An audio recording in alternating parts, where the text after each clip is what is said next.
Creamos profesionalismo e involucramos a los padres y a la comunidad para garantizar el éxito de todos los estudiantes.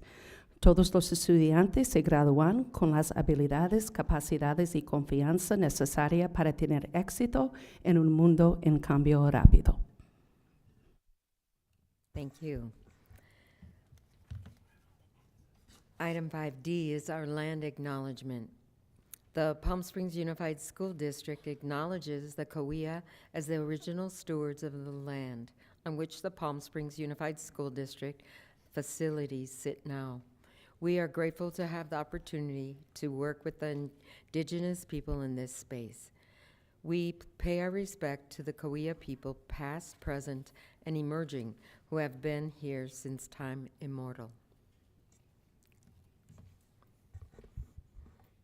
Next, we are moving to item 7, our agenda. And something new, I'm sorry, a report of closed session, number 6.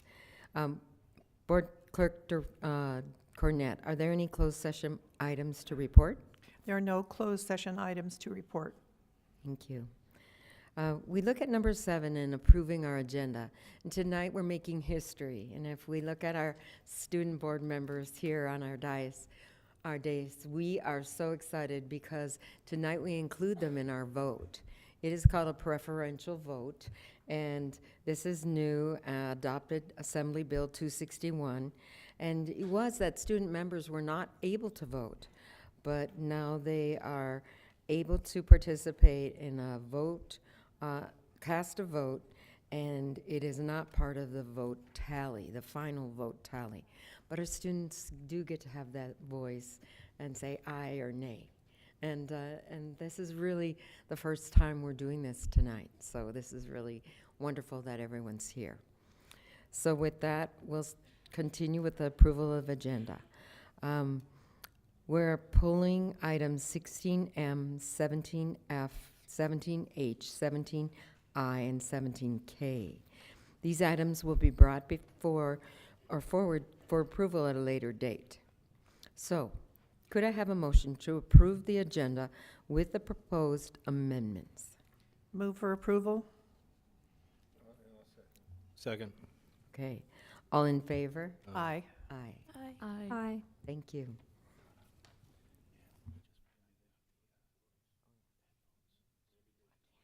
I'm just raising. All right. Yes. Before we proceed, may I please offer to anyone in the audience a set of headphones to help with Spanish translation? Please raise your hand and a device will be provided for you. Y si alguien en el público necesita o requiere de audífonos para traducción, simplemente alce la mano y les vamos a ayudar. Thank you. Next, item 8, public comment. Clerk Cornett, have we received any email comments? We have not received any email comments. All right. Our in-person comments are to be directed and written to the board in a yellow card. Do we have any written comments for this evening? Okay, then we have no members of the public who wish to address the Board of Education. Next, we have special recognitions this evening. The governing board will start with recognizing and commending the following employees for the month of September 2024, and we thank our digital media interns. Our employees of the month are Renard Gibson, Julio Trujillo, and Scott Beatty. And we'll see some videos right now.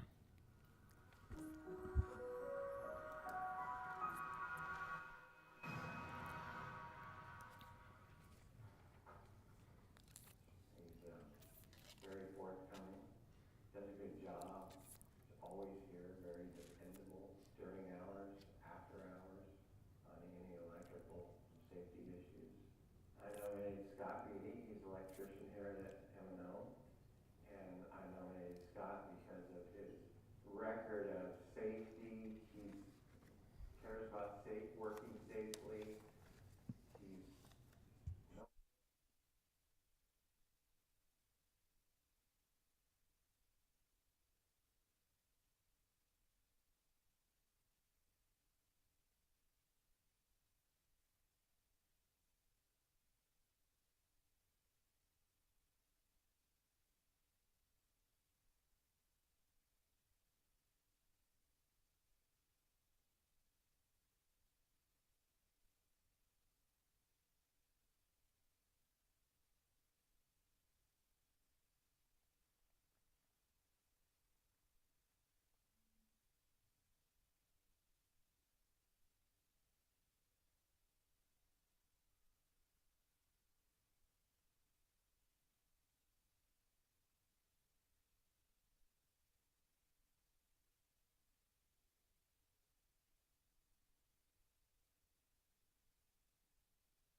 So we'll start with Julio Trujillo. Will you please come up?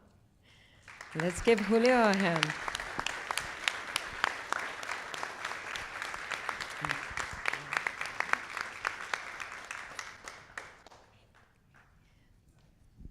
So Julio, we're excited about you receiving this recognition for Employee of the Month. Would you like to say a few words? Well, I want to thank the maintenance and operations for for recognizing all of our employees, and thank you. Perfect, thank you. Will you stay right there?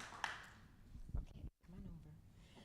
Next, we're going to invite Mr. Renard Gibson to come up.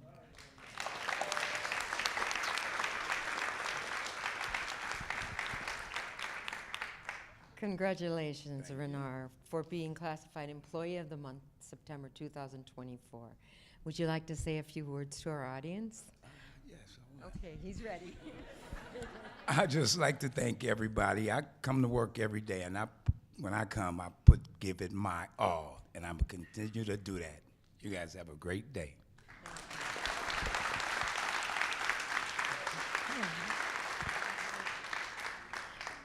And then we'd like to invite Scott Beatty to come up for another Classified Employee of the Month, 2024. Congratulations.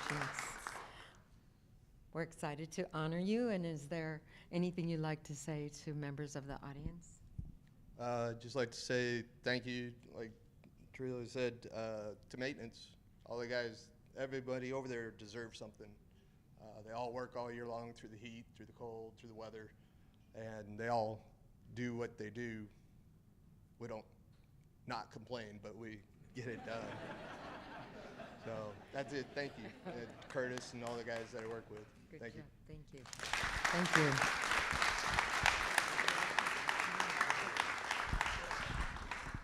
Okay, so we're going to scoot together with all the board members and have you come in. Come on in, everybody.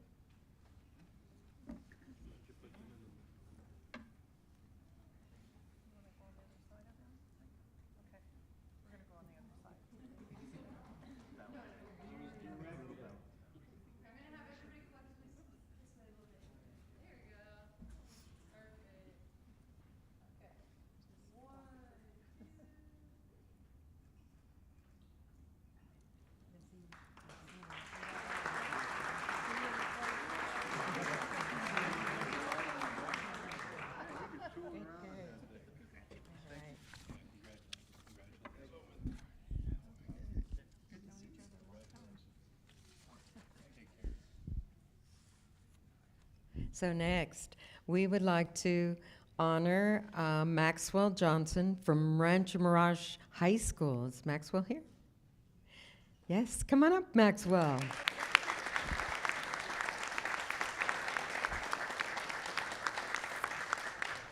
So the governing board wishes to recognize and commend you as the recipient of the Friends of CV Link Young Entrepreneur Business Plan Competition Award, and they'll tell you more.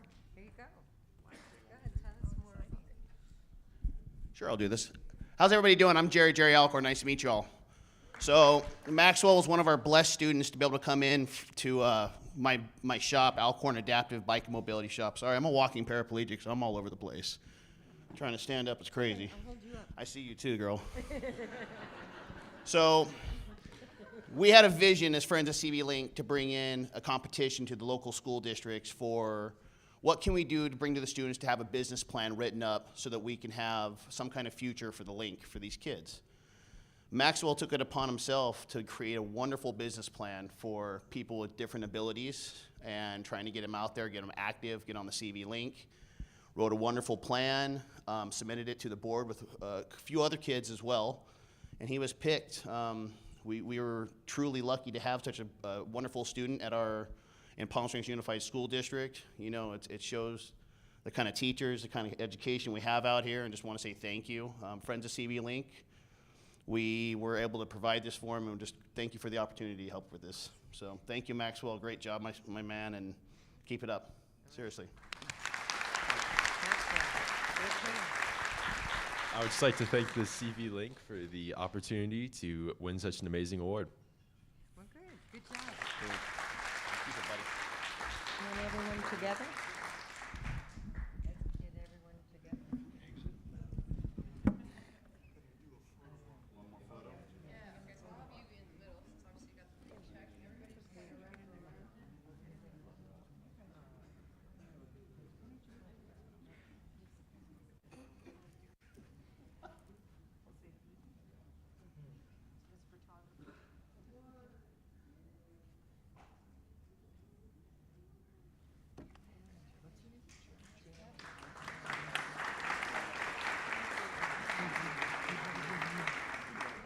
Okay, so we're gonna need help on these. All right. So we have 2 early childhood education recipients that are going to receive awards tonight and be recognized for their commitment to excellence. First, I would like to invite Ian Trejo. Ian, to come up. Is he here? You see him? Let's see, maybe he's there. There he is.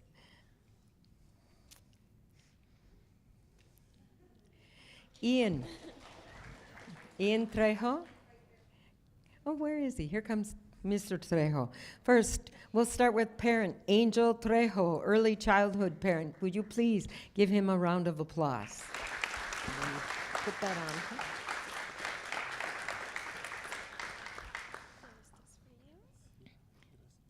And we recognize you for your commitment to academic excellence. And Ian, come on over. Congratulations, sir. And turn around, we're so proud of you. This other recipient is also being recognized for his commitment to academic excellence. Will you give both of them a round of applause? Come on over.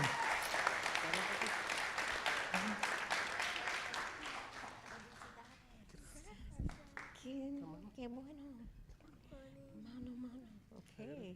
Agárralo. Yeah. Ábralo. Yeah. Open it. And then un foto, okay?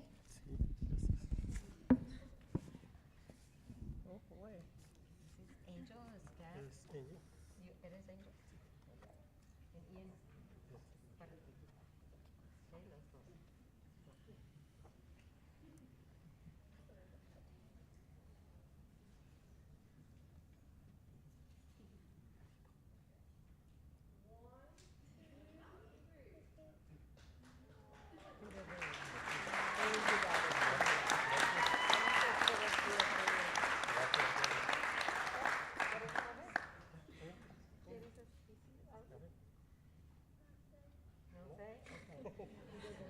Okay, thank you.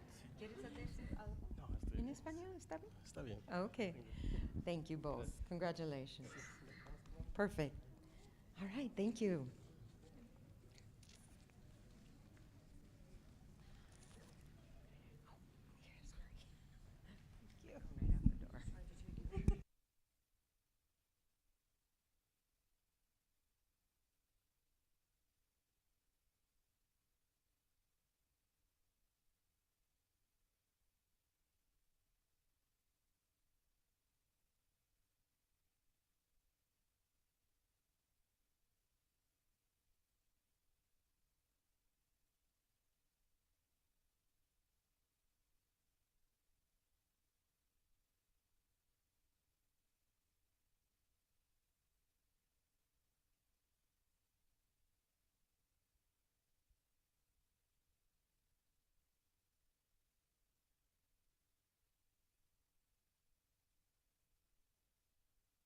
And we'll move on to our student board member reports. So again, we have the honor and distinction of having 3 new board members here in our board meeting, and they are going to present their reports for the first times. So we'll start with Kimberly from Cathedral City High School. Kimberly Rodriguez Nunez.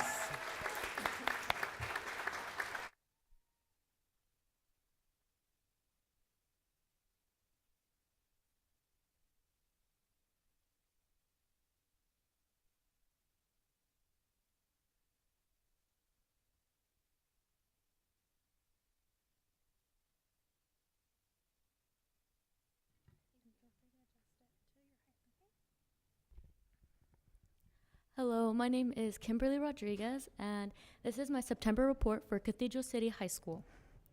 So to begin, here is an overview of what I will be speaking on today. I will recap our events, sports highlights, suicide prevention awareness, and also our attendance awareness. So to begin, here are some of the events that we did from August through September. We first started the year off with Senior Sunrise. Then we had a lunchtime karaoke, which was an event for all students to attend. Then we also had our Lions Pride rally. This was our first rally, and we had our sports participate as well as our performing groups such as our Ballet Folklorico and our cheer team. And then we also had our back to school night where parents got the opportunity to go see what their students are learning while also getting to see some of the performances as well. And the most recent event that we've had is our club kickoff. And this was a really nice event for students to be able to join something that they're really passionate about and collaborate with other students, like drama club, baking club, mecha, things like that.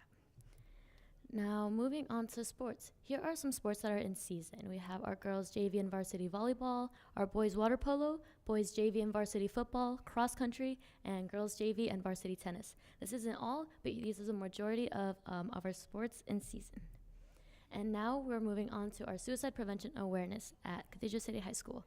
So our Equity Ambassadors program are currently working on brainstorming ideas to bring awareness, and they're actually having a meeting tomorrow. But as of now, we have had a group of ASB students create posters and given them to other students or teachers to kind of spread awareness. Here we have some pictures of some students and teachers.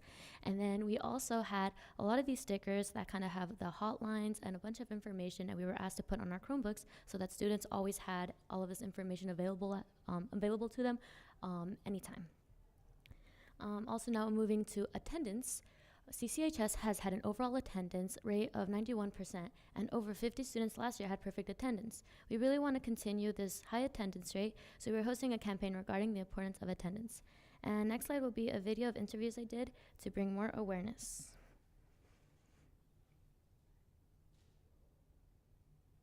What motivates you to have good attendance?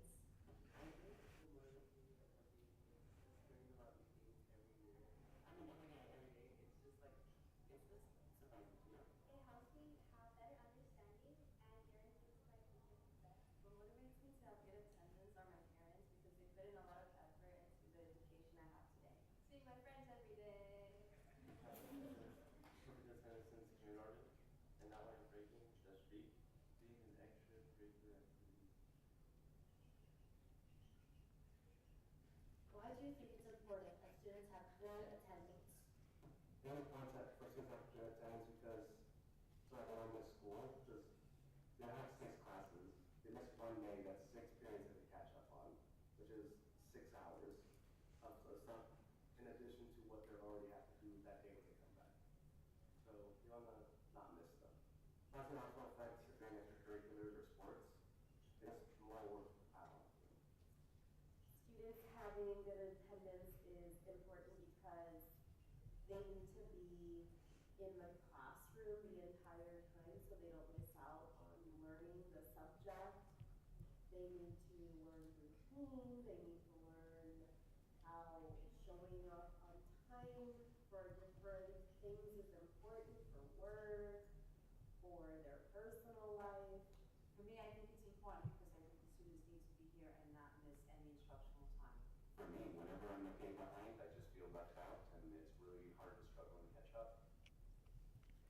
So now, after hearing about how teachers and students both feel about attendance, we have also created this upcoming event called Parentpalooza, and it is an event for parents. It's actually on Saturday, and it's for parents to attend workshops, which will really have an emphasis on the importance of good attendance. Parents will definitely be informed about how attendance is really important. They will also be informed about social media awareness, which again can be a really big factor in students' mental health, as well as suicide awareness. And then again, it's just a really big emphasis on teaching parents about how to care for their students, like thinking about their well-being and things like that. That is all. Thank you so much. Any questions? I just want to thank Kimberly from Cathedral City High School. On Saturday, she was up on a stage and was part of a panel for our equity conference. And I just want to know, how did you feel about being up there on the stage? And Is this on? It's on, right? Okay. It was a really good opportunity. I was really excited to be able to talk on things like that just because it is super important, talking about culture and diversity and really hearing about other students, their opinions, especially because my school is mostly a lot of Hispanic students, but I got to hear about what other students from different cultures, how they have been feeling too. And I feel like it was really different compared to me. So I feel like I was really able to get educated on it. And it was just overall a really good learning opportunity, as well as just like practicing, of course, like public speaking. It's like for things like this, it was really helpful. Thank you so much for doing both Thank you. events. Thank you. So we will invite Soraya from Desert Hot Springs, Soraya Silvernail.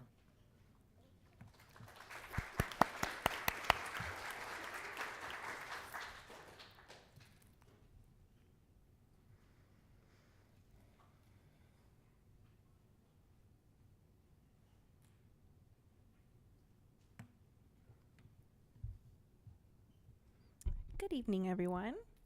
My name is Soraya May Silvernail. I will be doing the August and September update on behalf of Desert Hot Springs High School. So for our agenda items, we'll be going over senior season, our DHSHS pathway highlight of the month, our outstanding students, Hispanic Heritage Month, and our DHSHS upcoming events. Senior Sunrise initiated our senior season. We had many seniors come out at 6 a.m. in the morning to go take pictures with their friends and just lay on our grass in our stadium. Now moving on to our DHSHS pathway highlight of the month, REAL, Renewable Energy Academy of Learning. Our REAL seniors began internships with Mission Springs Water District over the summer, working with different departments and indulging in real-world work experience.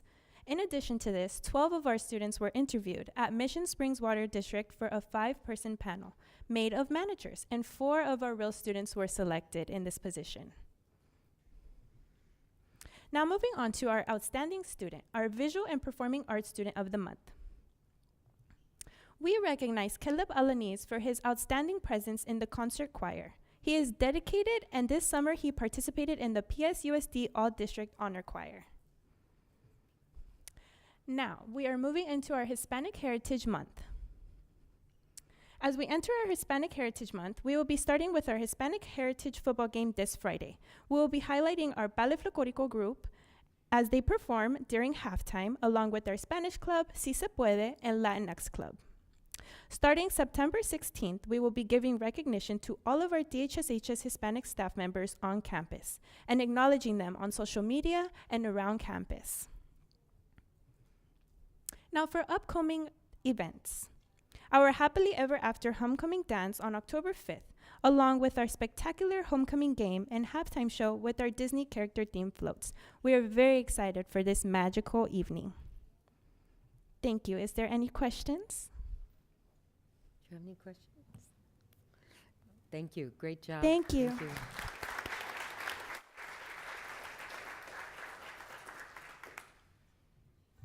And our third student board member is Micah from Palm Springs High School. Micah Henry.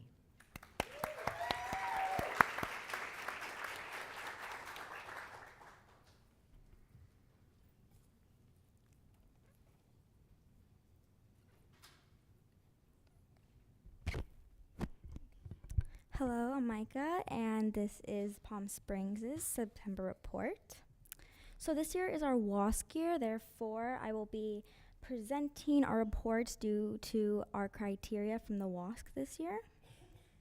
So Category A, Organization for Student Learning. In August, each grade level had an assembly that highlighted topics key to maintaining an organized school environment, including campus safety, academic fitness, which is the A through G requirements, and counseling support that highlighted our amazing counseling team and our peer counseling team that both help students with academic, fitness, and emotional support. Another topic covered was SLOWs, proficient, scholarly, honorable, and self-reliant. Posters are posted around school to remind students of these values. These values are hope that students will carry them outside of high school and into their real life. This past month, Miss Song, our college advisor, and resource counselor visited senior classrooms to advise students on how to set up their FAFSA accounts and how to apply for the scholarship packet offered to students. This is for students who may have not had that knowledge. This month, I would like to highlight our dual immersion ethnic studies ran by Mr. Roberto Labrada. It integrates English-only speakers with English learners. Dual language immersion teaches literacy and content in both Spanish and English, and the goal is to promote civic engagement and cultural awareness between cultures. Learning and teaching. Academic integrity and AI guidelines are a big focus for us this year. Under academic integrity, you must complete your own work, honesty, and using technology responsibly. AI guidelines is understanding AI's use in your work, ethical use, and compliance with school policies. Posters are also all around school to remind students of these values. Assessment and accountability. STAR testing happened in English and math. Our attendance rates were 94% from the beginning of school to last week. This is because of all our exciting events and classes at our school. Here you can see some of our students in said classes, such as ceramics ran by Mr. Yo, welding by Mr. Pratt, and our exciting science classes. And finally, school culture and support for student personnel. We had a first day of school rally to kick off the school year that involved all of our different organizations on campus. We had our first home football game. We would also like to extend our gratitude to Rancho Mirage's faculty for allowing us to use their field due to our inconvenience. However, that did not stop our football team from winning our past 2 games, so congrats to them. And also, in recognition of Hispanic Heritage Month, our Spanish Honor Society is putting on a Hispanic Heritage Extravaganza Night and a Spirit Week, where ballet folklorico and dance team will both perform. Also, for childhood cancer awareness, ASB sent out gold ribbons to each classroom to make sure that everyone is in recognition of this month. Thank you. Any questions? We're just thrilled for you and thank all 3 of you. Let's give them all a hand. Thank you. Good job, Micah.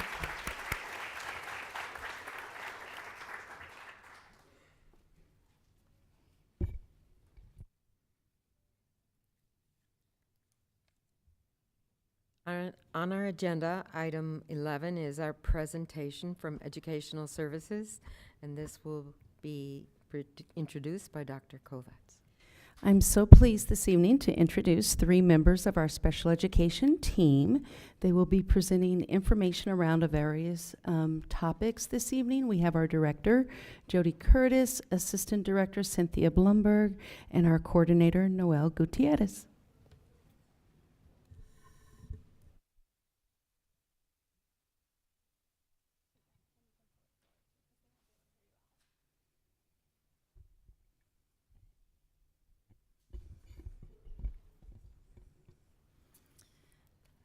Board President Jarrell, members of the board, Superintendent Dr. Signoret, good evening.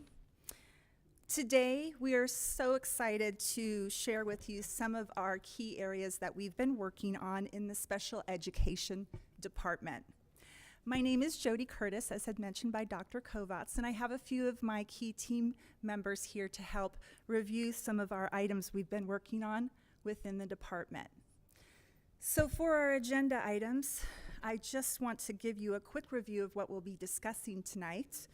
First of all, we will be talking about compliance and improvement monitoring process, which is known in the state as the SIM. We have been working very hard on our program and our procedures. So anything in relation to compliance, we've been monitoring closely, and what we're excited to see is that we've seen some improvements. The second thing on our agenda will be to talk about least restrictive environment, discussing how students are placed in classrooms, sometimes called LRE. You may be familiar with that term. That allows our students to maximize their learning while receiving the appropriate educational supports. Third, we will talk about what our school psychologist and IEP teams have been working on in assessing using the patterns of strengths and weaknesses as a model. This is a trend that we're using to identify students that have specific learning disabilities. Our staff learning and development has actually really taken off as well.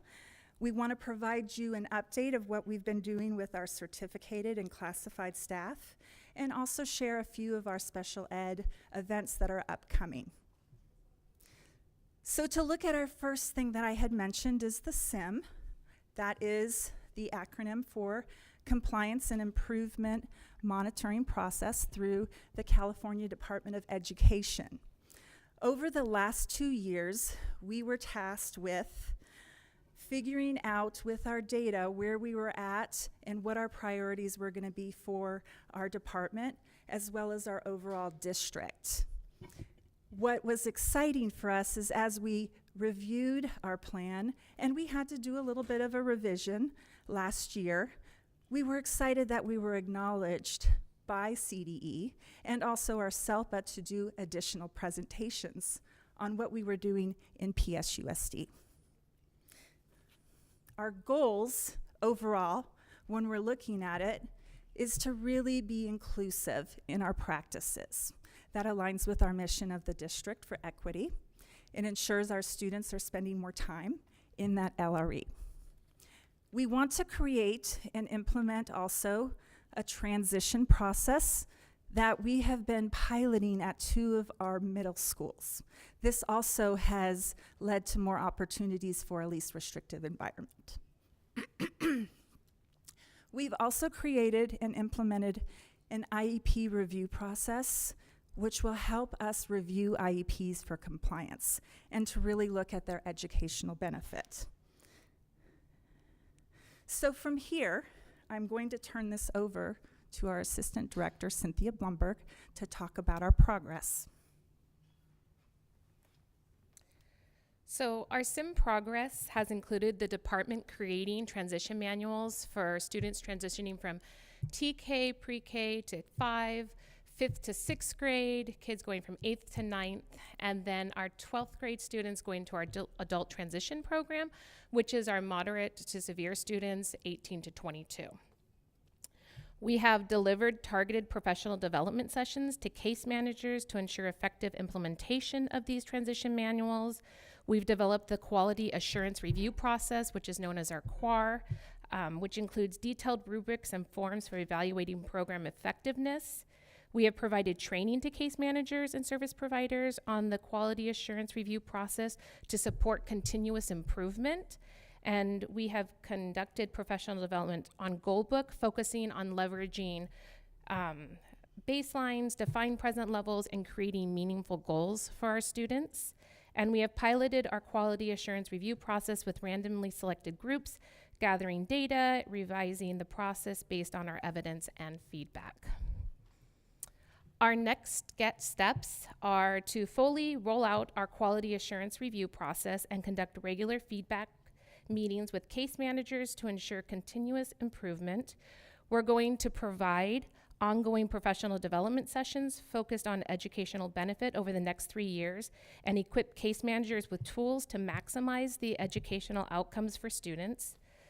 The department will offer continuous support to school sites as they work to increase opportunities for students with disabilities in the least restrictive environment. And we're going to continue to provide quarterly progress report to the California Department of Education to ensure our accountability. So when we're talking about the least restrictive environment, part of our SIM process in the special education department was to look at our indicators 5A and 5B. And indicator 5B focuses more on our moderate to severe students who spend 40% or less of their day in the general education setting, with the focus and the goal of transitioning these students from the bottom box that says 5B to the middle box by increasing their time spent in the general education setting to 41 to 79% of their day. Where indicator 5A focus is more on the mild to moderate students who currently spend 41 to 79% of their day in the general education setting, with the goal of moving those students to 80% or more of their day spent in the general education setting. The department has made notable growth in these indicators by collaborating with school site administrators and teachers and having ongoing discussions that have focused on creating opportunities for students with disability to access the least restrictive environment. So our first indicator, 5A, shows that over the past 3 school years, we've seen over a 6% increase in the percentage of students spending 80% or more of their day in the general education setting. And then our indicator 5B shows our data where our data has shown 4.5% decrease in the percentage of students spending 40% or less of their day in the general education setting, which means that more students, particularly those with mild to severe disabilities, are now spending 41% or more of their day in the general education setting. This progress and the progress from indicator 5A reflect the ongoing collaboration between administrators and teachers who are working together to foster a more inclusive environment for all of our students.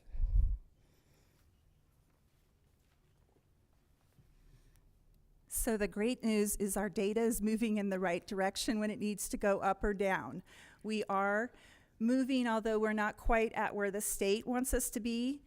We are showing progress on both 5A and 5B.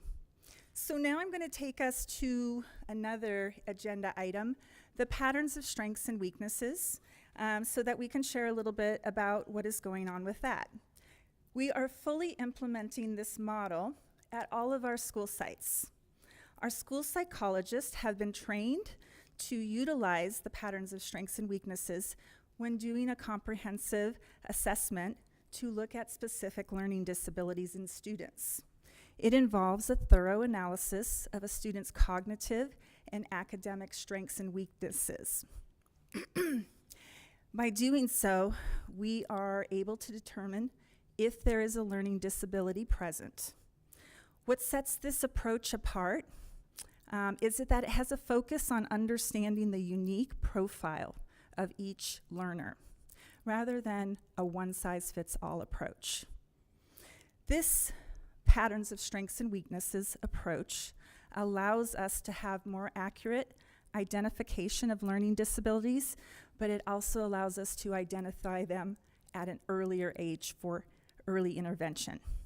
So we continue to better support our students by recognizing these individual learning styles.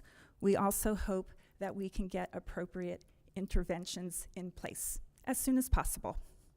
Now, I'd like to turn the mic over to our coordinator, Noel Gutierrez, who will highlight some of our professional development. Thank you, and good evening. So this year, we have several opportunities for classified and certified staff alike for professional development opportunities. And the district sets aside the third Wednesday of every month for specialized contents like special education to come together to receive a workshop. Ours is done online because our group is very large, but what you see in front of you are some of the topics that we're going to be covering this year. And this year we're excited because next week is our first time that we're bringing together teachers and paraprofessionals for the workshop online, so they can talk about collaborating together to support student success. We also presented last month at our last specialized content day to sites that we know that least restrictive environment, we know we need to provide additional supports. So as we move more and more students into the general education setting, there are more questions that come up and more ideas that teachers have, and more ways that they want to support their students. So we're inviting all of our school sites to invite our department in, whether it's myself, a program specialist, a TOSA, to come in and provide a specific training that the site needs. So whatever they need, we can target our instruction. And it's not just for our special education teachers, but it's also for our general education teachers. Because the more we have least restrictive environment, the more students that we have that are going to be going into general education setting. So we want to make sure that special education and general education staff feels supported. We are also finalizing our October 14th district-wide professional development day. And we have been working very closely with the Educational Services Department. And this year our RSP teachers and our mild moderate teachers are going to be joining their general education counterparts on core content specific trainings. So they'll be able to be working together and sharing ideas and collaborating between the two departments. We also have our classified staff learning and development. This year was our second annual Pro-Grow workshop, and this was 2 days prior to the start of school, where all classified staff, including our paraprofessionals, our job coaches, our behavior interventionists, and many, many more came together at Rancho Mirage High School, and they attended a variety of workshops, some general session and some specific sessions that were geared specifically towards the needs of the students that they support. The feedback that we received from our surveys was overwhelmingly positive. Our classified staff felt very supported and valued and felt that their questions were being answered and feel better equipped going into the classroom this year. We also provide professional workshops, paraprofessional workshops on Wednesdays. This is done usually by a TOSA or a wonderful behavior team, and that's on a variety of topics as well that staff has asked for, and that will continue to help to support our students. Additionally, for our classified staff, we have our October Professional Development Day. And this year, many of our paraprofessionals will be attending workshops with their general education teachers, such as on the science of reading or in our Special Olympics for Unified PE workshop. And then that way you have teachers and paraprofessionals working together to best support students. There's additional workshops that we are providing as well. And once a month, we put out the Paraprofessional Press, which is a fun newsletter, and it gives information that paraprofessionals have been asking about in regards to specific learning disabilities or just general information that they would like to know. So again, we're hearing a lot of information about the support that our paraprofessionals are receiving, and we're really excited to continue to provide that. And then finally, here are some of the upcoming events that we have going. This month, we have a parent workshop for the Inland Regional Center. They will be coming out and providing information to our families that have students who are more in the moderate and severe setting. These are our functional life skills classes or adult transition programs. And parents are gonna come and to receive information on what IRC has to offer to help support them and their students. We are also working with the Parent Engagement Center to host a workshop so parents can learn more about specific disabilities as well as learn general information about reading IEPs. Because anyone like me coming in looking at IEP, it can seem daunting, and we want to make sure that our parents have their questions answered and that they feel equipped when they're going into these meetings to discuss and to ask questions for the IEP teams. And then we invite all of you to join us for our first trunk or treat. This is an event that is put on by our Riverside SELPA, and it involves our district as well as the other two districts will be joining us too. It will be held in our parking lot. And this is for our special education students and their families, and they're gonna come and get candy and school supplies, and we'll have some music. So we hope on October 24th that all of you are able to come out and join us for a little bit of a celebration for our trunk and treat. So as you can see, we have a few things going on in special education, and we're very excited about them. I do thank you for your time today, and I'm available to answer any questions you may have.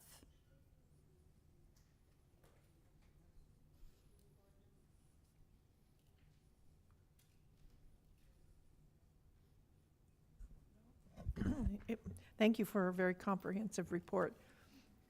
Thank you. Thanks. Much appreciated. Yeah, I'll echo that. Very, very nice. Well done. Very comprehensive. I like the approaches you're doing. They make sense to me.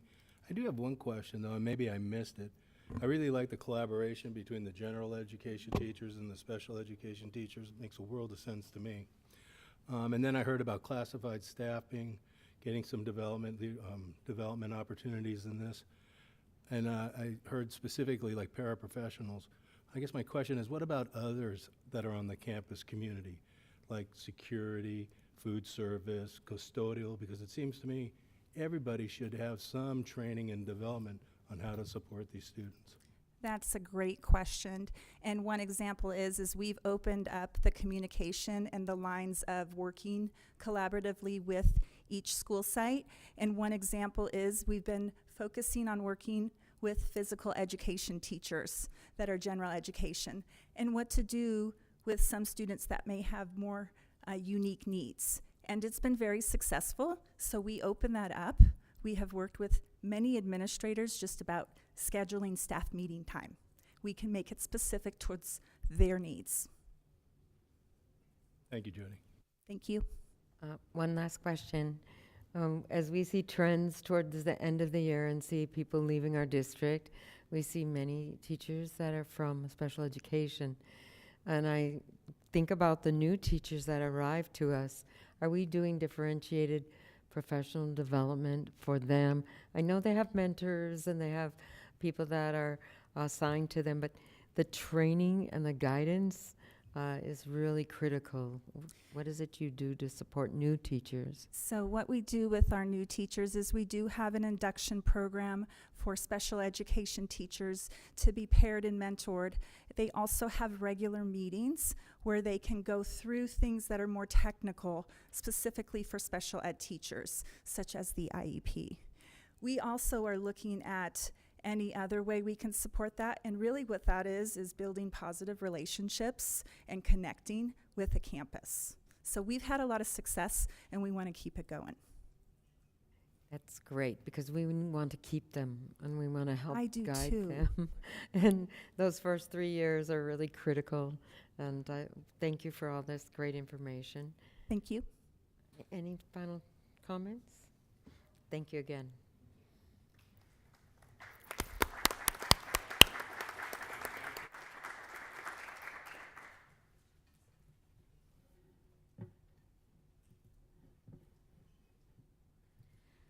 We continue to public hearing, item 12.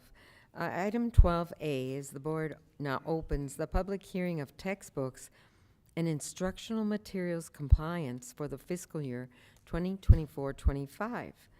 Have any written comments been received by the district as to the textbooks and instructional materials compliance for the fiscal year 2024-25? No written comments were received. Is there anyone present who wishes to provide oral comments on the textbooks and instructional materials compliance for the fiscal year 2024-25? Okay.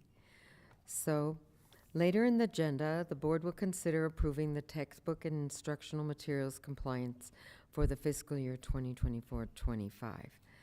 Thus, seeing no oral comments, I declare this public hearing closed. So number 13 is board comments, and we'll start with the board here, and then we'll continue if you have any comments to add, okay? Do you want to start? Board? Sure. I just want to thank all three of our student board members for your great reports tonight. And it's really great to have you all with us. So we look forward to working with you this school year. I know you're all seniors and very, very busy. So thank you for taking out your time to be with us. I was able to attend a Cathedral City boys water polo team game last week. The players made 6 goals, and they were tied, and right at the last minute, the other team made a goal. So I really want to say a shout out to the team. They really were well played, and it was really an exciting game and very, very warm. I almost wanted to jump in that pool, but thought better of that.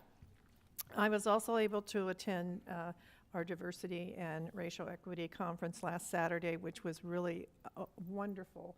And thank you to Dr. Crawford and her team for putting it together, and to the student panel, which Kimberly was a part of. They did a really, really great job.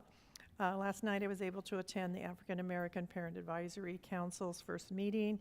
Dr. Grascone presented an excellent overview of our expanded learning opportunities program. It was really well received by the parents, and they really do. APAC does a great job holding their parent meetings. So that's all I have. Thank you. Quick congratulations on being board members this year. Great presentations. You all did a wonderful job. Very interesting to see what's happening at each of your schools. So thank you for doing that. Real quick, I was able to attend the Superintendent's Parent Advisory Council. Dr. Senior A presented the state of the district during that meeting. Really well done. I think the reception was phenomenal. So it was really, really a good meeting. And then also, I had the opportunity to present the state of the district to the Rancho Mirage Rotary, and I just want to thank Dr. Senior A and Mr. Jeff Simmons, who isn't with us tonight, for their support and being there, and Joan for being there and supporting me in that effort. So thank you. I'll second Board Member Girardi's Superintendent Parent Advisory Zoom meeting. It was the first night the parents gathered in the advisory committee platform, right? And so it's interesting getting to see and know parents through the Zoom lens and who's helping us in our journey and our parent community. I also was able to attend an Ethnic Studies Moving Beyond the Horizon workshop put on by Dr. Gomez from our RCOE, Riverside County Office of Education. And Kimberly, or one of you showed a picture, it was you, Micah, that showed a picture with Mr. Labrada, right? And so Mr. Labrada teaches at Palm Springs High School, and he teaches ethics. And we were all together and had breakfast together. He came right up to us, and for some reason, Palm Springs Unified School District, we were a group, united. And so it was wonderful to see parent reps, people from the district office. Our keynote speakers, Dr. Carlos Cortez, UC Riverside, Dr. Joseph Kanye, UC Riverside, and Dr. Shield from UC Irvine were phenomenal. And the message that we learned, I was with Board Member Irvin, was that ethics studies happens every day. And this is a changing, not only a class, it's a way of understanding how our culture changes and how we learn through not just school books and material and curriculum, that we're learning about our world and cultures as we speak right now. And so Board Member Irvin and I were able to see Louisa Higgins and Tyson Knight from here, and Jarvis Williams was with us, and we were all there together, and we had a chance to see them for a little bit and learning about the arts and culturally relevant learning. And then Board Member Irvin and I attended in a workshop called Exploring Student Creativity, Ingenuity and Potential Through Entrepreneurship. And so can you believe it? These classes were kids, like 5th grade classes, who decided to make their own soap bubbles.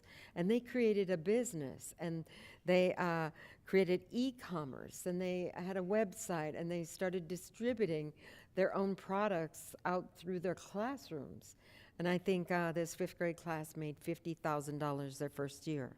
And so that was like so inspiring to see one idea create such joy and great growth and practice for kids for their future. And then on Thursday, that afternoon, I was in Palm Springs, and I had a chance to go over to the foundation and visit the Parent Engagement Center. And I haven't been into a lot of our buildings and a lot of our schools because I'm usually in school or at work. So, but it's great to see all of the growth that's happening on the College of the Desert campus and see oh my goodness, all the construction that's happening in the roadways as well.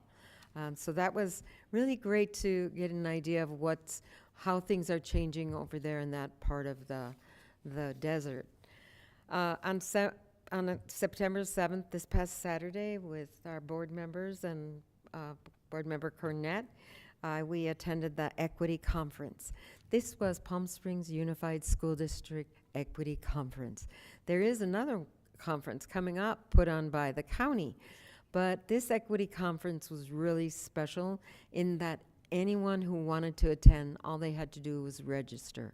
So people from across the Coachella Valley districts, parents, families attended the conference, and impressed was I with the audience of diverse cultures, backgrounds, occupations, fields of study.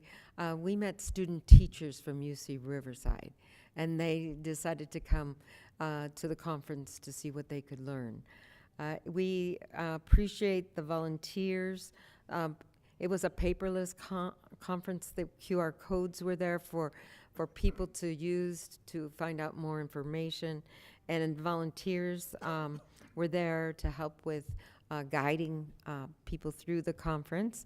And one wonderful idea that I talked to Dr. Anderson about was we did not wear the same color shirts. And you know how we get to a conference and we get shirts, and she encouraged us to wear a shirt that had a positive message. And so when we were in the conference, we were reading each other's, apparel and wondering, why did you pick that shirt? And that was really a great way of making a use of our apparel that we have and then sending positive messages to each other. So I told her that that was really innovative, and I appreciated that. Our grand prize of that day was Dr. Dominique Smith from San Diego. And if I stood at the door near the end of the conference and asked each person, so what was your favorite part? What did you think? And hands down, the keynote speaker was the most impressive part of that day. So it was a great pick by the team that created the conference, and I thank the facilitators and coordinators and directors for all of the work that it took to put that on. And then yesterday with Board Member Cornett, we were at the African American Parent Meeting on Zoom, hosted by Josiah Mitchell. And again, Amber Gascoigne was the guest speaker, and she spoke about upcoming camps, Carnegie tutoring, and the extended learning offerings. Some parents last night had some things they wanted to share in the meeting, and what they were concerned about, and their ideas are being passed on to the district and the board as well.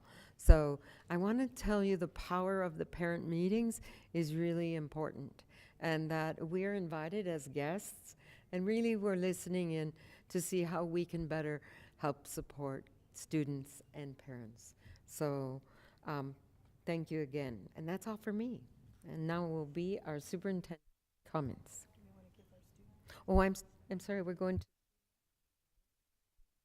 go back to student members, board members' comments, if you wish. I would like to say I feel so fortunate to be on the board. Also, I'm just so excited to highlight everything that our beautiful school does and all the events and everyone who makes it possible. So yeah, I'm so excited for this year. I would also like to piggyback off Micah. I just want to express my gratitude to the entire board for this opportunity. I'm really looking forward to working with all of you. I would also like to acknowledge the suicide prevention campaign that CCHS is doing at their school. I think it's very important for mental health to be out in the open, so I really appreciate that as well. Thank you. Yeah, I'm super grateful to be here. It's really amazing to be able to speak with everyone here and hear all about all of the awesome events you guys have been to and everything you've gotten from it. And again, thank you so much for saying, telling me about speaking on the conference from Saturday. It was really impactful. And I also wanted to mention how I thought it was really amazing, the presentation we just got about special education. At my school, I've been working on baking workshops with special education students, so it's really awesome to also see other people who are really putting in a lot of efforts to make the best opportunities possible for them. Thank you. Next, superintendent comments. Thank you, President Terrell. Well, first of all, I just want to recognize as well, just as the board did, but our student board members. I know Palm Springs Unified, we've been blessed in having some outstanding student board members, but it's always fun to see how they start off from the very beginning and then progress. You guys have really raised that bar extremely high out the gate. I mean, it really is impressive to see your presentations, your confidence at the dais. Great job, guys. And this is indication of what we have in store for the rest of the year. We're very excited. So welcome and so happy to have you on board. I do want to follow up also just to piggyback on what Kimberly had mentioned about the CCHS Parent Palooza, and definitely want to invite as many community members to participate in that event. I know that Mr. Chavez and the administrative team have been working heavily on promoting the event, so I just want to do a little publicity on my end and invite the public to be there. It should be exciting. It's going to talk a lot of great workshops are planned. Is also sharing some of the great programs going on at Cathedral City High School. Also want to recognize and thank Ben Manis, Laura Musel, Student Services, for their big promotion of Attendance Awareness Month.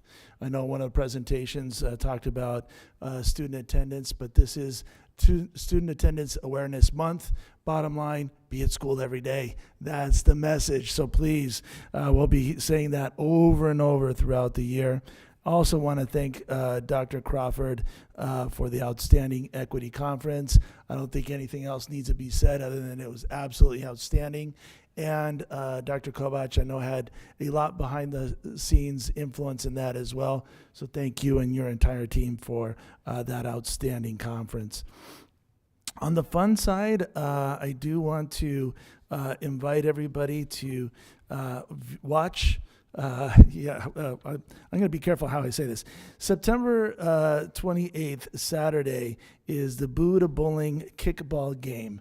And we're going to have a Palm Springs Unified team versus a group of celebrity folks from Hollywood, TV and movie folks, playing in a fundraising kickball game. And the reason I was saying being careful, because I don't want to call it an athletic event, because I ain't going to be a part of it. And I have recruited our executive cabinet team. So Dr. Kovach will be playing, Mr. Hill will be playing. They may show you athletic talent. I know I will not. But it should be a lot of fun. All proceeds go towards Buddha Bowling. And if you're not familiar with Buddha Bowling, they are a nonprofit organization that has been partners with Palm Springs Unified for many years.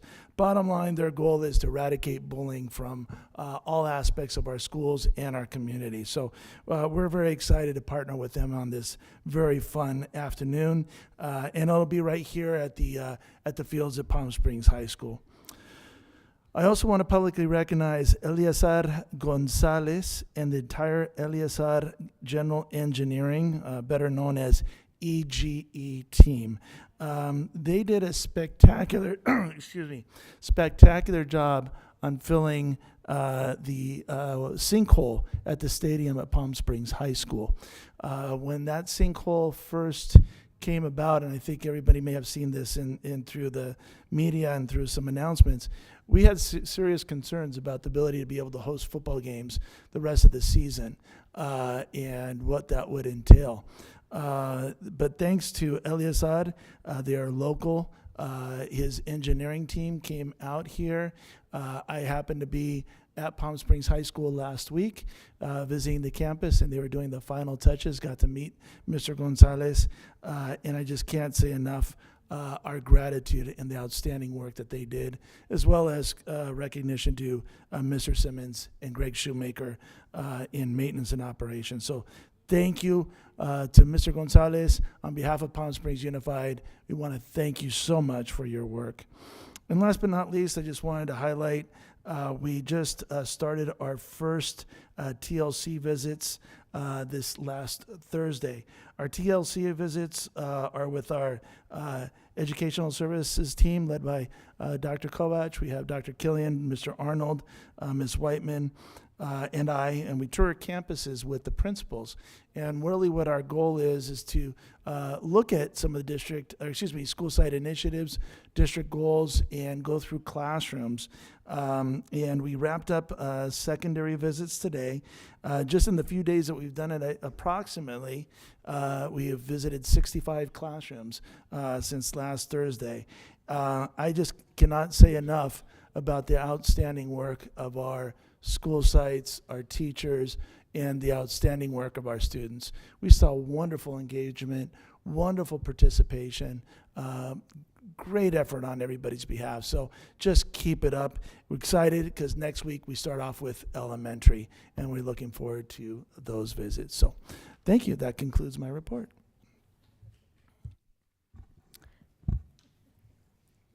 Next, we go to board action items. 16A is the approval of certificated and classified employee transactions, OE-4.1 or 4.4. And Mr. Clayton Hill will introduce our new appointment.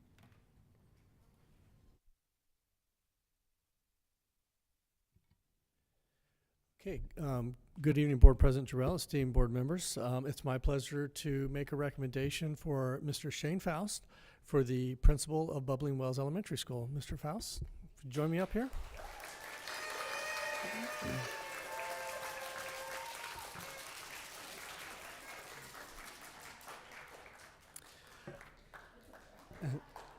All right. Mr. Faust has been in education for over 20 years, serving communities of diverse learners. He began his career as a sixth grade teacher, then becoming a reading specialist or interventionist in Belton, Missouri. Mr. Faust then began his administrative career as a vice principal and then a principal of an elementary school in Lansing, Kansas. In 2022, Mr. Faust joined us here in the Palm Springs Unified School District as the assistant principal at Bubbling Wells Elementary School. Currently, he serves as the interim principal at Bubbling Wells. Mr. Faust has earned a Bachelor of Science in Elementary and Special Education from Northwest Missouri State University. He earned his Master's of Education from Baker University. Mr. Faust has an extensive background in special education with a focus in kinder through sixth grade, and he has over 15 years of leadership experience. Mr. Faust's professional references praise his exceptional communication and problem-solving abilities and state that Mr. Faust has a data-driven approach to developing and implementing best instructional practices with an ability to design and support professional development. Congratulations and welcome, Mr. Faust. Please make your brief comments to the board and anybody in the crowd you'd like to introduce. Sure. First, I want to know who you talked to. I'm just kidding. I appreciate the comment. I want to thank the Board of Education for this opportunity. I am super excited to continue leadership at Bubbling Wells Elementary. I may or may not. We may have, there may be a few people who traveled here with me. So what I'd like to do, absolutely, I'm excited about getting started and continuing the great work that we've started there. I do have to do a shout out. It is overwhelming, and I'm very thankful to work for a phenomenal staff who are here, as you could hear them as they've shown up tonight. I just want to thank you again for this opportunity. I look forward to our next meeting. Yeah, thank you.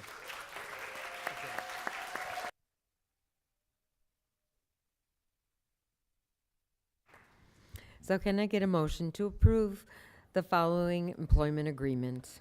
Agreement with Shane Faust, principal of Bubbling Wells Elementary Schools, salary schedule 212, column 2, step 9, effective 9/11/2024. Can I get a motion, please? Move for approval. Second. Okay, all in favor? Aye. Aye. Aye. Okay, thank you. Okay, congratulations.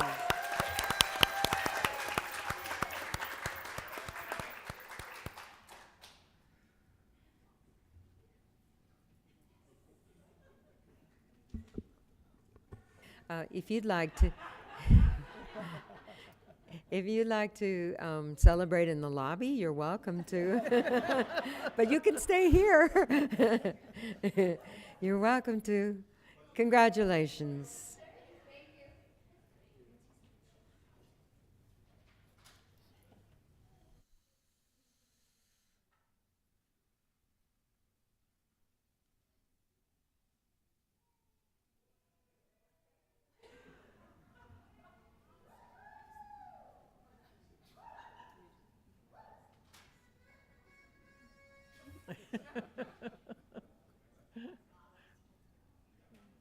I'm going to go with them.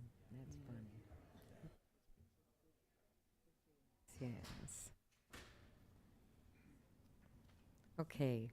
We'll proceed with 16B, approval of the unaudited actuals for fiscal school year 2023-24 OE-6.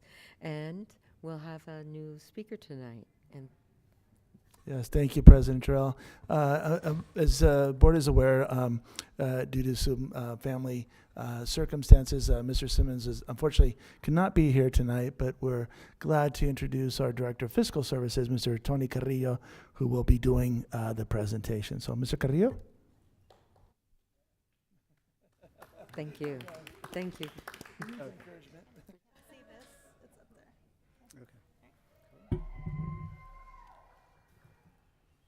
I thought they would have stayed for my presentation, but well, I want to say good evening, Dr. Signoret, Board President Jarrell, PSUSD Board and Executive Cabinet.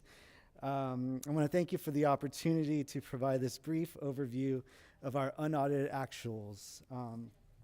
As always, this is going to be, as Jeff has kind of cut down our presentation, this will be a brief overview.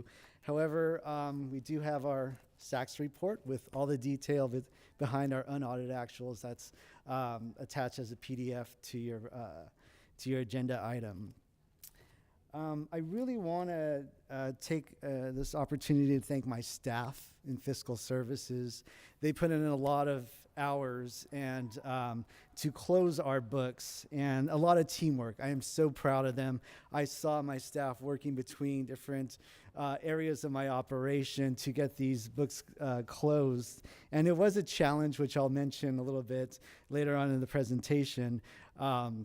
But we did it, and we're here to present this to you. Also, I just worked on this presentation with Jeff Simmons, who I admire for being able to tell the story of our financials. And so I hope I could do justice to that. Okay, so we usually have this slide here, which is the board calendar, and it's a 1.5-year process. Currently, we're in September. If you look at the second item, it's August, revise the budget if necessary. And there were no adjustments to our budget. That's the 45-day budget, which I believe was done in 22-23 when we had a COLA of 6% and actually increased to 13%. But there's no big significant changes that we needed to bring that before you. So we're here tonight with our unaudited actuals, the third item from the bottom. And the next presentation will be our first interim in December. So yeah, right now fiscal services working on, since we closed the books, we're looking at our carryover balances. And again, putting together that report kind of right now, cleaning up our budgets and just seeing where we're going to land as of October 31st. And that's the end of first interim.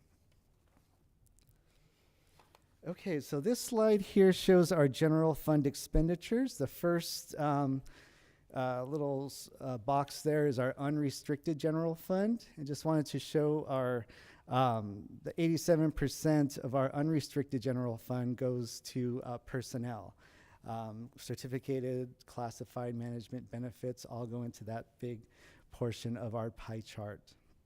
And on the right-hand side is our restricted general fund.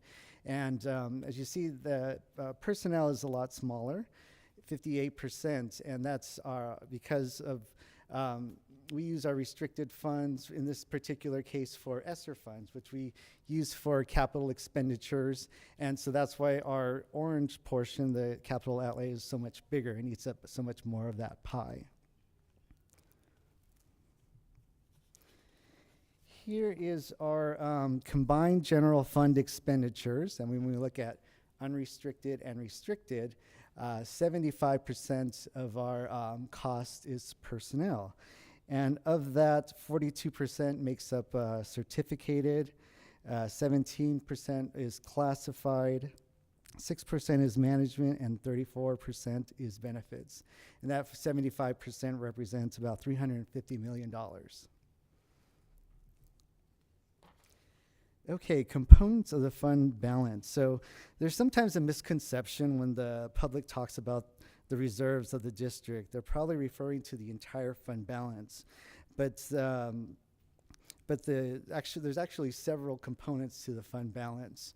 The restricted balance is actually in what what funds are legally restricted that we have to spend on a certain, for a certain purpose. Commitments, which is board authorized, and in the June board meeting, the board did approve to authorize $12 million more to be committed. Assignment, which our CBO Jeff authorizes, and our reserve for economic uncertainty, the 3% required, and also unassigned, but there are no unassigned dollars in the unaudited actuals. So when it comes to Palm Springs Unified School District's 23-24 general fund ending balance is 22% of combined general fund expenditures, which is in line with the California average. The California average ending fund balance is 23%. So we're right there along with the average of California. Okay, so here is the components of the unrestricted ending fund balance. So revenues and expenditures, kind of thinking of our checking accounts. If, looking at like maybe a monthly paycheck and want to make sure that our revenues and expenditures, we don't spend more than what's coming in. If we do, then we're looking to spend into our fund balance and can consider like our savings account. As you may remember in June, we are anticipating, Jeff was saying that we were anticipating on a bigger ending fund balance when it comes to our unrestricted balance. So as you see here, it's, we're expecting an ending fund balance of $59 million. If we go to the right, the last column, our unaudited actuals, it's actually $75 million, an increase of $16 million. And so this increase is contributed to, so the challenge that we had at year end is we were trying to spend all of our ELOP money and really finish up spending our ESSER funds. So my staff was going through working with our friends in Ed Services, other departments to identify those expenses so that way we can use those funds. And it was a challenge, but the challenge was worth it because we had to spend our ELOP funds for 21-22 and 22-23 by June 30th, and all funds were spent. No funds will be sent back, which is, what we were looking for. And we took a huge, we were able to expense a lot of, take a lot of our expenses and apply them to our ESSER funds. So we have until September 30th to spend those down, encumber those, and that's what we're working on to make sure that we're not losing any of these funds. Nothing is going back to the feds. Nothing's going back to the state. So that was crucial. So we're closing our books and working nonstop with different departments to make sure that everything was spent. Can I ask a question about ESSER funds? Yes. I had read something that maybe the federal government was going to allow maybe an extension, that districts could apply for an extension if they weren't all spent. Have you heard anything about that? Yeah, so with the ESSER funds, there are certain buckets of money. We have different ESSER, different resources that we had to spend. And there is a form that we could fill out if we need more time to liquidate these funds. So as of September 30th, we need to encumber, have like a purchase order or something obligating the funds, which we will have for for all the funds. And we have until the end of January of 2025 to spend them. Filling out this application, we could actually, pay the invoices, make sure that the work is completed. So there's an application that we're looking at right now, giving us additional time. I think it's an additional 4 months after that January, so we could liquidate these assets. We have some construction projects going on, and maybe the work won't be done by January. So with this application, we'll have extra time to make sure that the work is done. So we're looking at that right now. But it's more of a liquidation of these funds. But as of September 30th, we have to know exactly what we're spending and obligate those funds. Okay, thank you. Mm-hmm. Okay, so this slide shows our other funds ending balances. So most of these differences are due to projects that were expected to be finished by the end of last year, but we're not for various reasons. Usually with construction projects, we put money aside for the entire contract, even though we know we're not going to pay out that contract at the end of the year. We put all that money and budget that. So that's what a lot of these balances are when we look at estimated actuals and audit actuals. Why is it higher? And we have some comments there. Okay, when it comes to Cielo Vista, I wanted to point out that under the second column, estimated actuals, we're looking at $6.4 million to be left over. However, we have a really big ending balance for Cielo Vista, and I've been working with our Juanita Perez-Chica to talk about the ending balance. How are we going to spend this down? And the ending balance does have ESSER funds, which are being obligated right now. She has some other work that she's going to be doing to her campus to spend down these funds. So we are already in communication to address the bigger ending fund balance. Tony, can those funds be allotted towards structure, renovation, equipment in the playgrounds? Are there great restrictions, or can it be applied, say, to outdoor buildings, storage? Yeah, with Juanita was looking to spend ELOP funds, and she did this last year and into this current year on after-school activities, like for intramurals. She added more drinking fountains. I think she did some field work, but yeah, doing construction like that is allowable when it comes to the ELOP funds. And I think she did some shade structures with ESSER to, anytime it was, we're using ESSER funds, it's how do we mitigate COVID, the spread of COVID? I know COVID's kind of behind us, but it's still here. But any expenses is always looking at that allowability.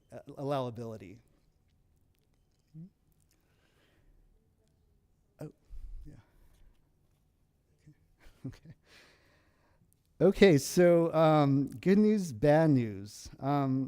We ended 23-24 strongly, and thanks to some financial shifting of ESSER and ELOP funds. So we were looking at those funds. We're looking at what funds are in general fund that we could transfer to ESSER to spend these funds down. And that's why our ending fund balance for our unrestricted funds was so much higher. So a stronger fund balance helps to delay certain reductions, but doesn't solve the issue of needing to reduce our annual ongoing expenditures to align with our declining enrollment.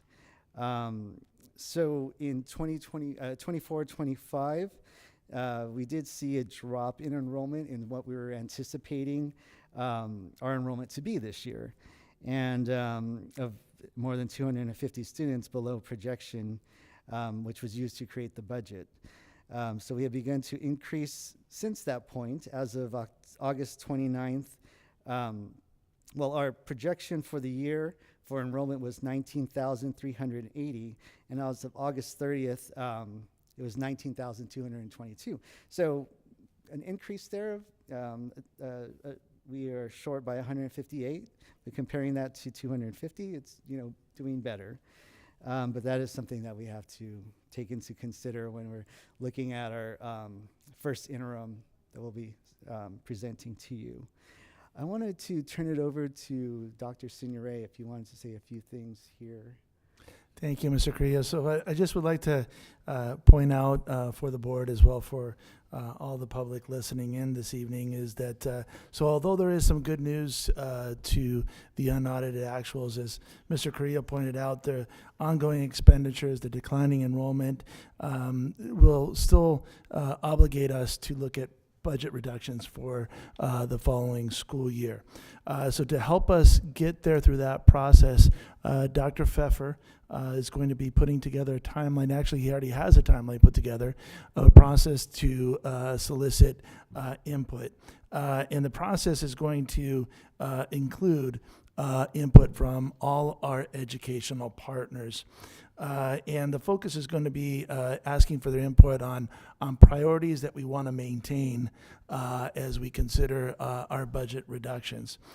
So our plan is to share that input with the board, and then on November 12th, allow the board an opportunity to look at that input, but then also receive direction from the board as to where you want to maintain those priorities moving forward. Okay, so back to Tony. Okay. And last, recommendations. So at this point, we ask the board to approve the unaudited actuals report and the resolution to reconcile the estimated actuals to the unaudited actuals ending fund balances for the fiscal year 23-24. And I will also take any questions you may have. Good one. That cafeteria fund keeps growing every year. You got any suggestions on how we can spend some of that money? I know our director, Sarah Phelps, is working with the feds to spend that down. So I talked to Jeff this afternoon, and he did say that they are working together. So, yeah. Tony, you were outstanding. Thank you. You got in there and you did it well. Thank you. Two thumbs up. And can I get a motion to approve unaudited actuals for fiscal year 2023-24, item 16B? Move for approval. Second. Okay. All in favor? Aye. Aye. Aye. Thank you. Next, we look at 16C, the approval of revisions to board policy 5131.2, bullying, OE-11. And some changes were made to the bullying policy, and I encourage all of our audience and our student board members to go back and read the attachment for that bullying policy. It's really important that we understand how our role in the district is critical in helping students be safe. So I want to encourage you. I just read it last night again, and it's really important. So with that, can I get a motion to approve 16C? I'll move. Second. Okay, all in favor? Aye. Aye. Aye. Thank you. Next, 16D, the approval of revisions to board policy 5141.52, suicide prevention, which is OE-11. Can I get a motion to approve item 16D? Move for approval. I'll second. Okay. All in favor? Aye. Aye. Aye. Thank you. On 16E, we look to approve the revisions to Board Policy 6158, Independent Studies, which is OE-10. Can I get a motion to approve item 16E? So moved. I'll second, and if you read it too, it also gives a little more leeway to our schools in helping students with independent study. Say something? All right. Okay, thank you. So with that, did I get a motion to approve this already? Yes. Okay, and a second? Yeah, Yes. second. And then all in favor? Aye. Aye. Aye. Thank you. Next, 16F, the revisions to Board Policy 3550, Food Service Child Nutrition Program, which is OE 8.1. Can I get a motion to approve item 16F? Move for approval. Second. Okay, all in favor? Aye. Aye. Next, 16G, the approval of revisions to Board Policy 3551, Food Service Operations Cafeteria Fund, which is OE 8.1. Can I get approval or a motion to approve item 16G? I'll move that. Second. Okay, all in favor? Aye. Aye. Thank you. 16H is the approval of revisions to Board Policy 3553, including free and reduced price meals OE 8.1. So can I get a motion to approve item 16H? Move for approval. Second. All in favor? Aye. Aye. Motion passed. 16I is approval of work-based learning business and community partners, OE 10.5. Can I get a motion to approve 16I? I'll move that. Second. All in favor? Aye. Aye. Motion passed.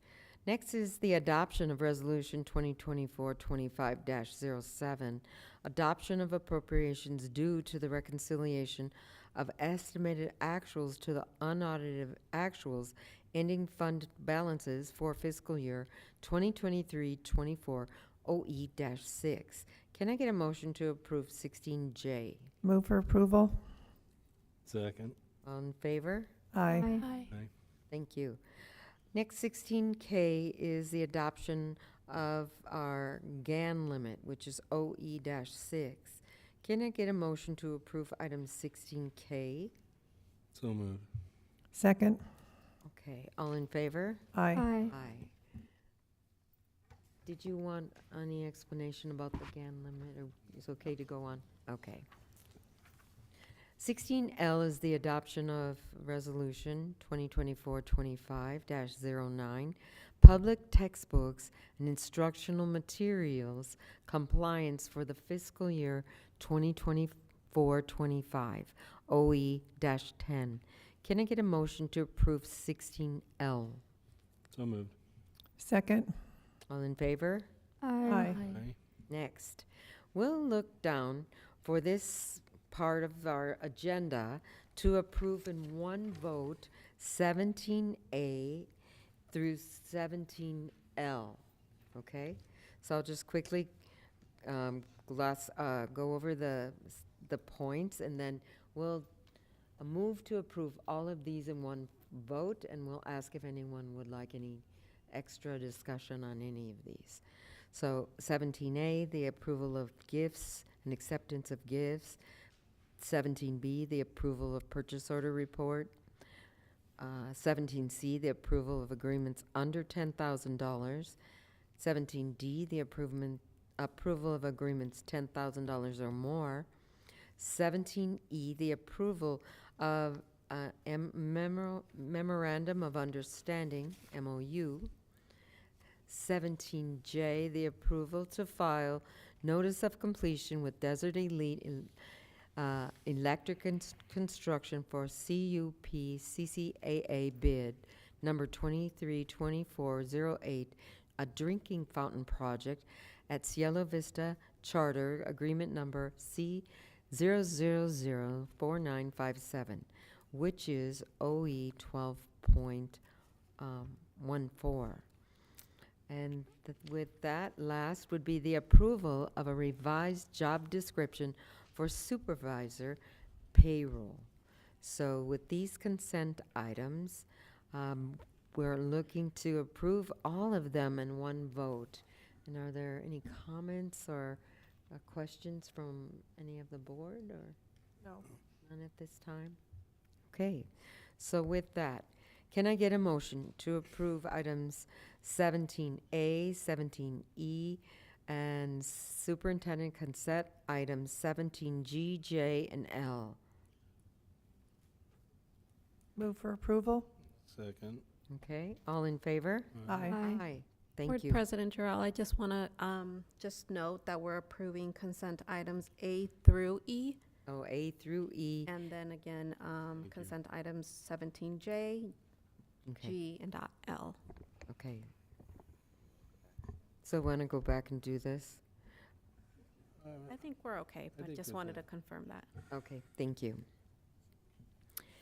All right, with that, we'll look at board consent item 18A, the approval of meeting minutes for August 27, 2024. Can I get a motion to approve those minutes? So moved. Second. Okay, all in favor? Aye. Aye, thank you. We have an information item 19, early Head Start and Head Start reports per requirements for Head Start Act for July 2024, which is OE 10.1. And then 19B is the first reading of revisions to Board Policy 7214 and General Obligation Bonds, OE 8.1. So those are just information. And next would be suggestions for future agendas. Do we have any suggestion for future agenda items? Student board members or elected board I don't members? have any tonight. No, not tonight. I have none as well. So we look at the setting of our next board meeting, our regular meeting, September 24th, 2024. And we will have all of you back or some of our board members back. The other two high schools will be here? Okay. I think the other two board members are going to be here. Yes. Karen and I. All right, so we get All the, five we're gonna hopefully be here. we're gonna move you around this year. So we set the next meeting. Next, we have a debrief. Do you have any final comments or anything to finish up the night? You can start with, go ahead. I just want to say thank you again for the opportunity. Being it my first time, I feel like I learned a lot, and being able to hear from different aspects of what's going on in the district, it was just really insightful. And then hearing from other students, I feel like I can bring a lot back to my high school and try to improve things. Okay. How about Soraya or Micah? I would also like to agree with you. I think it was very insightful as well, hearing all of the events you guys have also gone to and what I can also go to. Just further agreeing with both of them, just really excited to learn of everything going on at the district this year. Okay, board members? Finn? Okay, can I get a motion to adjourn the meeting? So moved. Okay, all in favor? Aye. Aye, meeting adjourned. Thank you all.